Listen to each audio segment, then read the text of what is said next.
Muy buenas tardes, licenciada. Mi nombre es Inés Angoquiza, pertenezco al curso de tercero BGUE y en esta ocasión yo le voy a exponer sobre mi proyecto de ciudadanía digital. Espero que sea de su agrado. Ok, empezamos. Ok, como tema principal tenemos la legislación y derechos del uso de la web. Como primera pregunta, dice, ¿cómo podemos saber si la información que consultas es válida y confiable? Bueno, en la actualidad tenemos diversas fuentes para saber si la información que extraemos es confiable o no. Tenemos textos así de investigación o trabajos ya hechos, que tenemos las revistas, periódicos, textos, documentos, hasta la mismísima Internet, pero donde encontraríamos una cantidad de información que es casi infinita, pero a su vez podríamos encontrar páginas que tienen contenido violento, sexual, económica, entre otras, estafa económica, entre otras. Entonces, estos pequeños detalles podrían hacernos entender si es una página confiable o no. Digamos. Bueno, en el sitio de una web en una entidad es sin ánimo de lucro. Bueno, podríamos decir que sí y no, porque hay plataformas que si nos referimos a educativo, informativo, entre más, no tienen ánimo de lucro. Pero si vamos a excepciones, hay plataformas que sí hay un efectivo que pagar para cualquier beneficio de gusto, necesidad entre varios aspectos, entonces podríamos decir que sí y no.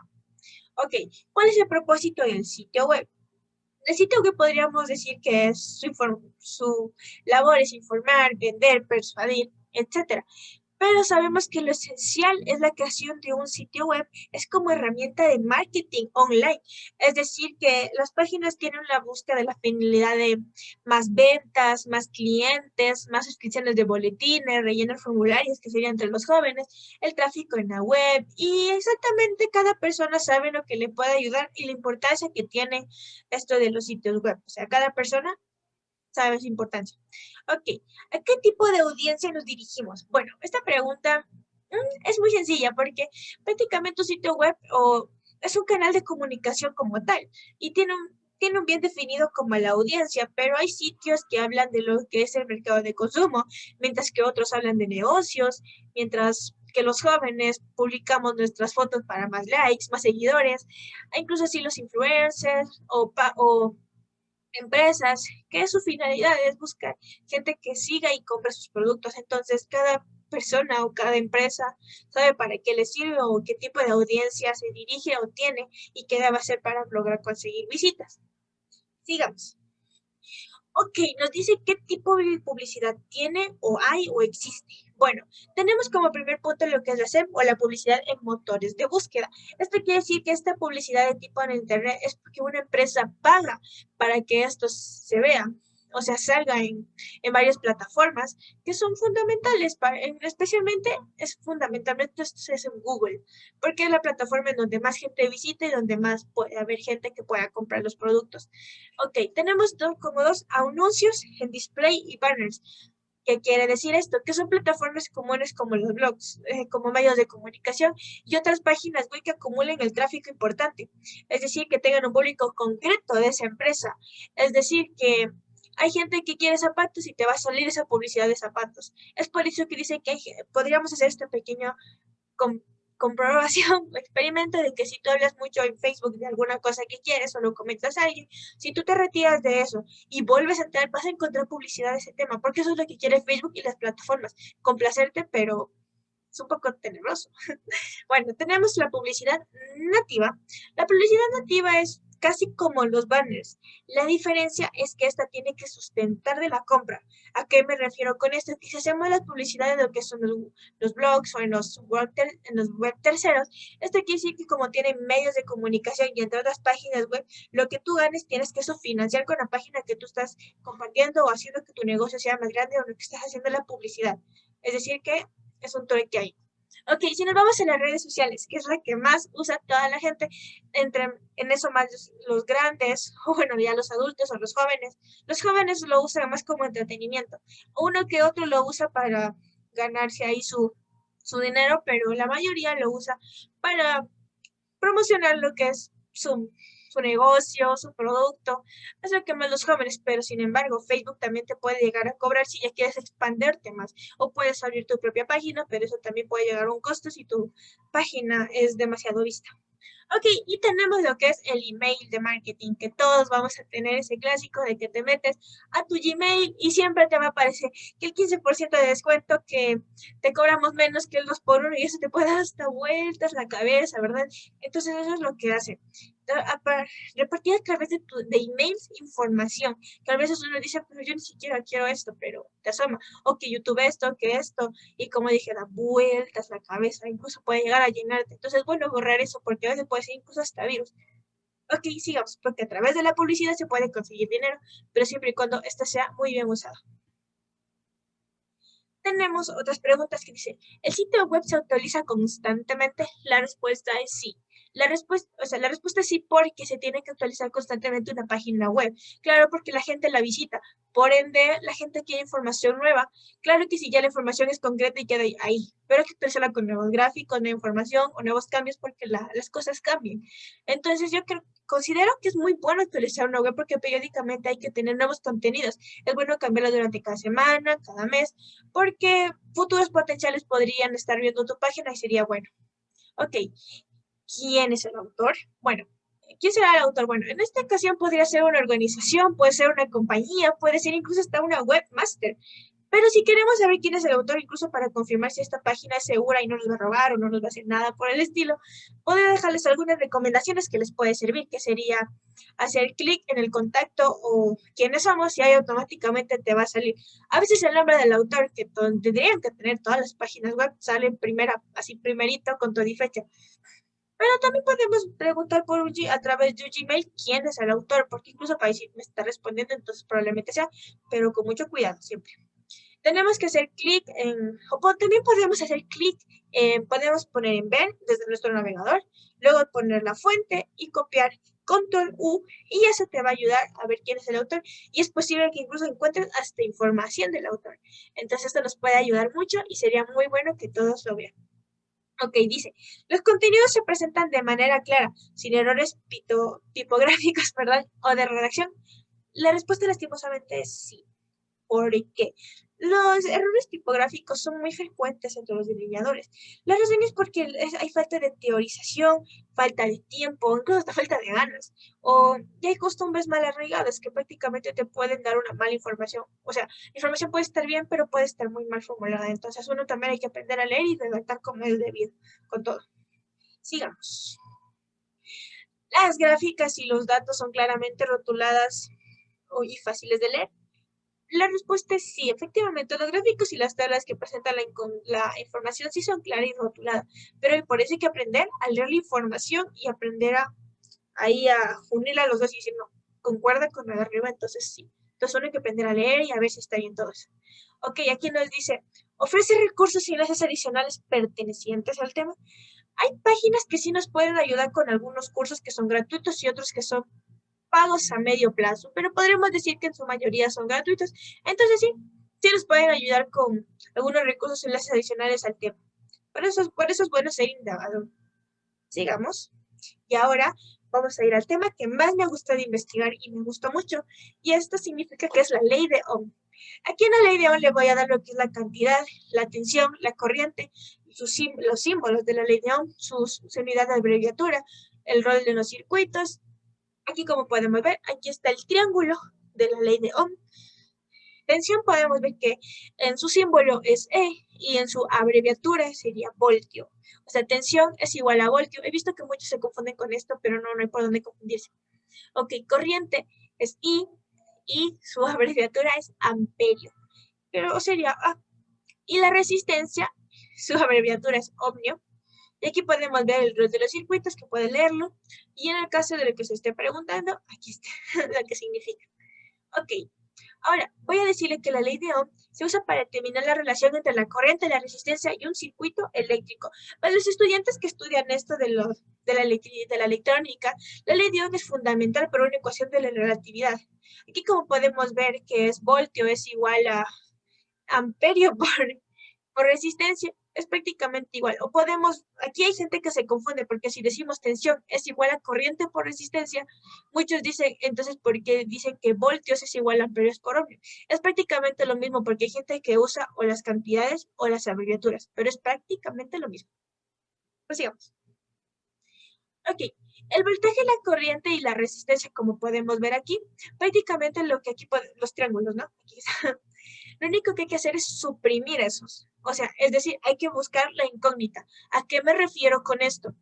Aquí, como podemos ver claramente, aquí podemos ver que está tachado la resistencia o la R, o el ohmio, con todo. Y lo único que está haciendo es dividir lo que es el voltaje y la corriente, porque es la incógnita que queremos encontrar. Así sucesivamente con cada uno, cualquiera que sea la incógnita, puede ser voltaje, puede ser corriente, puede ser resistencia. Podemos decir que la resistencia no puede medirse con un circuito en funcionamiento, o sea, no va a valer. Pero si lo hacemos, por lo tanto, calcular a la ley de Ohm a mano podría llegar a ser muy útil, por eso se usan estas pequeñas fórmulas, que al desconectar un circuito para medir la resistencia, pues no funcionaría, pero un técnico puede determinar la R mediante la variación por la ley de Ohm, claro. Y si nosotros conocemos lo que es el voltaje, que significa la E, la resistencia, que es la R, y queremos reconocer, debemos reconocer lo que es la corriente. Entonces, lo único que tenemos que hacer es suprimir la incógnita que estamos buscando y calcular los dos símbolos restantes, como podemos ver en la pirámide, como lo dije, en eso. Ok, vamos con la siguiente. Vamos a ver ejercicios simples que nos van a ayudar a resolver estos pequeños ejercicios. Ok, lo que nos pide el primer ejercicio es, se conoce la tensión de E y la resistencia, que es R. ¿Cuál es la corriente en el circuito? Ok, aquí le voy a ayudar a hacer yo misma. ¿Dónde está? Aquí está. Ok, aquí lo que nos está pidiendo, aquí la incógnita que nos está diciendo es el amperio o la corriente. Entonces eso quiere decir, aquí podemos ver, pero aquí está la incógnita y tenemos que buscar cuál es. Entonces sería corriente, sería igual a voltaje sobre resistencia. Porque es lo que nos está pidiendo el ejercicio, buscar la incógnita o la corriente. Lo que quiere decir es que voltaje equivale a 12. Aquí podemos ver en el ejercicio que hay. Este es el 12. 12. Uy, no puedo controlar esto, perdón. Ok. Este es voltios, ¿no? Y que la resistencia equivale a 6. Si se preguntan qué es esto, estaba desde que empecé. Este símbolo lo que significa es la ley de Ohm. ¿Por qué? Porque resistencia significa ohmio. Entonces, por eso es la ley de Ohm. ¿Ok? Entonces, 12 dividido para 6 nos daría 2A. ¿Por qué 2A? 2A da porque prácticamente lo que nos está pidiendo es buscar la corriente. Y la corriente en los abreviados es amperio. Por eso es la A. O sea, no hay por dónde perderse con todo. Ok, sigamos. Aquí ahora lo que nos está pidiendo el ejercicio 2 es que conocemos la tensión. Ok. Y la corriente. Pero nos está preguntando ahora, ¿y qué pasa con la resistencia o con el ohmio? Ok, este ejercicio es exactamente igual que el de arriba. Simplemente hay que buscar las incógnitas o lo que nos está pidiendo. Es decir, que en este caso, R o resistencia sería igual a, eso sería igual a voltio sobre corriente. Sí, ay, perdón, esta es la I. Ok, eso quiere decir que sería 24 porque eso es lo que equivale el voltio. ¿Y por qué B? Porque es voltio. O sea, es voltaje, pero es voltio en su abreviatura. Y la corriente es 6A. Como dije en el ejercicio anterior, 6A, porque 6A significa amperios. Es decir, que es corriente, pero su abreviatura es amperios, exacto. 24 dividido para 6 nos daría igual a 4. ¿Por qué ohmios? Pues me repito, 4 ohmios porque estamos buscando la resistencia y en su abreviatura es ohmios. Entonces al encontrarla tenemos que poner la abreviatura. Y aquí lo que nos está diciendo los datos, pero al encontrarla tenemos que poner las abreviaturas. Ok, vamos con el tercer ejercicio y no menos difícil, que dice que se conoce la corriente y la resistencia. Pero ¿cuál es el voltaje? Exactamente lo mismo que hicimos con los anteriores ejercicios, que no es nada complejo. Aquí estamos buscando lo que es la E o el voltaje, ¿verdad? Ok. Entonces lo que tendríamos que hacer es prácticamente poner corriente sobre, sí, perdón, corriente sobre resistencia. Eso. Muy bien. Eso quiere decir, corriente, ¿cuánto cuesta? ¿O cuánto equivale? 5A. Ya no hay que por qué explicarles por qué está la, ¿verdad? O 5 amperios para hacer un poquito más. Dividido para 8 ohmios. No puedo poner los 8 ohmios. Eso, ya. Los 8 ohmios. Esto quiere decir que nos daría igual a 40. Eso. Si me preguntan por qué aquí es igual a 40, porque aquí lo que estamos haciendo es multiplicando. Perdón, aquí hubo una pequeña falla. Es que no me alcanza la tabla. Pero aquí se lo multiplica. Perdónenme, aquí es una falla mía. Aquí se lo multiplica. Pero aquí ya ha quedado muy claro. Si se preguntan por qué se multiplica, prácticamente porque así lo pide la ley. Que al buscar el voltaje se multiplica. No se divide. Perdón, aquí fue una falla, es que la costumbre. Ok, ahora vamos con el siguiente. Solo recuerden que para buscar la corriente y la resistencia se divide, pero para buscar el voltaje se multiplica. ¿Por qué? Ya les dije porque así pide la ley. Ok, ahora vamos a borrar esto. En las siguientes diapositivas les voy a mostrar cómo yo hice el experimento para ahora hacerlo un poco más manual de cómo funciona lo que es esta ley de Ohm. Entonces vamos allá.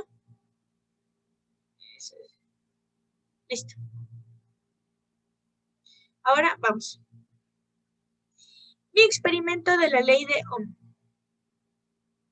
Aquí podemos ver los materiales que yo usé, que es lo clásico que hay en la casa, que son los destornilladores, que es una pincita.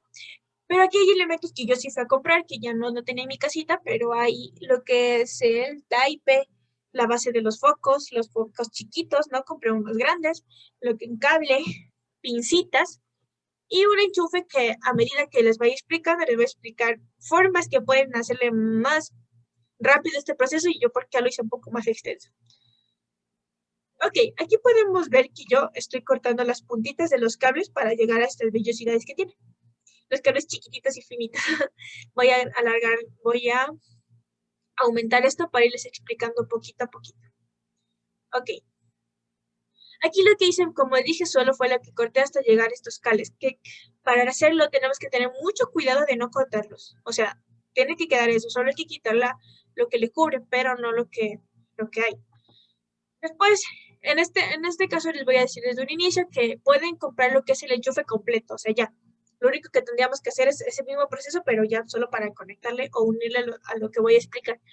Pero yo como no tuve esa facilidad, lo único que hice fue comprar el chanchito y les mostraré este procedimiento que yo hice, que fue abrirle al chanchito o a la base del enchufe y fue unirle con los cables que corté antes, así, ajustándole. Tiene que ser con mucho cuidado porque esto no se puede cortar, no se puede, nada, tiene que estar intacto.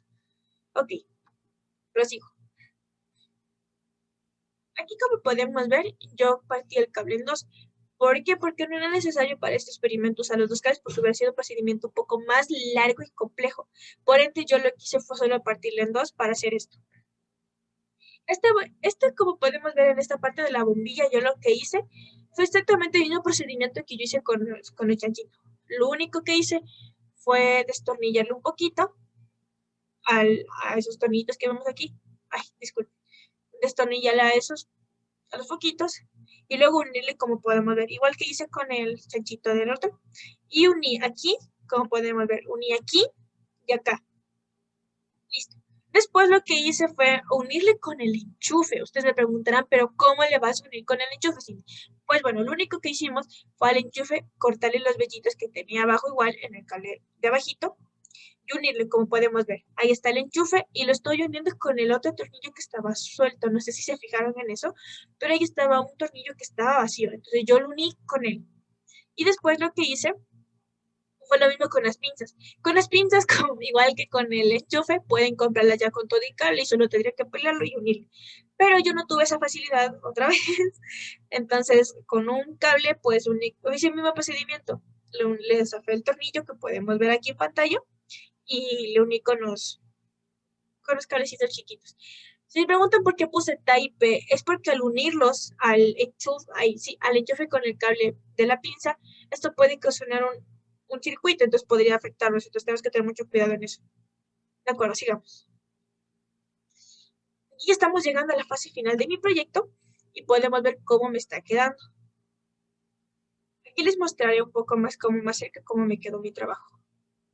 Aquí como pueden ver ya está el trabajo casi concluido, solo le estoy uniendo y le estoy poniendo los foquillos para que vean aquí está en primera plana cómo está todo unido, porque la corriente va a pasar por todito en lo que va al conectarle, es lo que va a ocasionar que se prendan los focos, y eso sí funciona la ley de Ohm. Aquí podemos ver a mí con mi trabajo, y aquí podemos ver cómo el trabajo ya está en función y cómo es que se prenden los foquillos. Aquí vamos a ver un pequeño video donde se va a ver cómo es que funciona mi trabajo.